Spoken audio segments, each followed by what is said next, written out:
let's start with the first thing that I feel like this film does suffer from, and it's most horror films that also suffer from this too.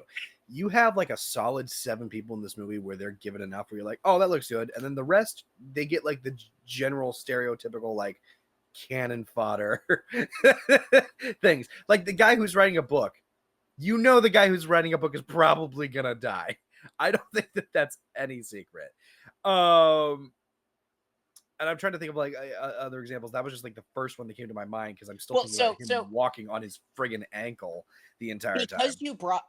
you brought that up, this is something that I thought about as I was leaving the theater. Once I finally regained consciousness from, like, I cannot kid you enough. I literally could not stand at the end of this movie. I was so drained from the Sure, experience. But when I finally like regained, like, this movie, you know who's going to be the final two.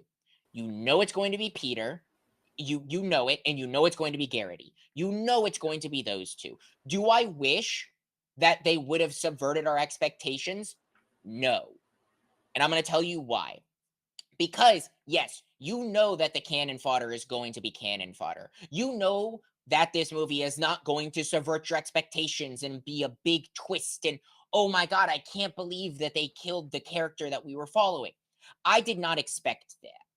sure. Now, there were some moments that maybe I would have like I was actually very suspenseful and I was like, "Oh shit, are they going to go there?" But when they didn't, I wasn't upset about it because I feel like the point of this movie isn't that you don't know who's going to make it and who's going to die. Obviously, between those two, it was a toss up. I didn't know who was going to survive between Peter and Garrity. Sure. That was hard to watch when it was inevitably Peter, Sure. but because you're not surprised, I don't think it detracts from this movie for me because that's not the point. The Sure. point is Right. the conversations. The point is building out characters that might only play a small role in your life, but have such a big impact on why you keep going and why you continue pushing. Right. Yeah. But I do I want to get it wrong. Sorry, I want to get this straight. I understand the complaint and I don't fault people for having it in the sense of, yes, it is predictable.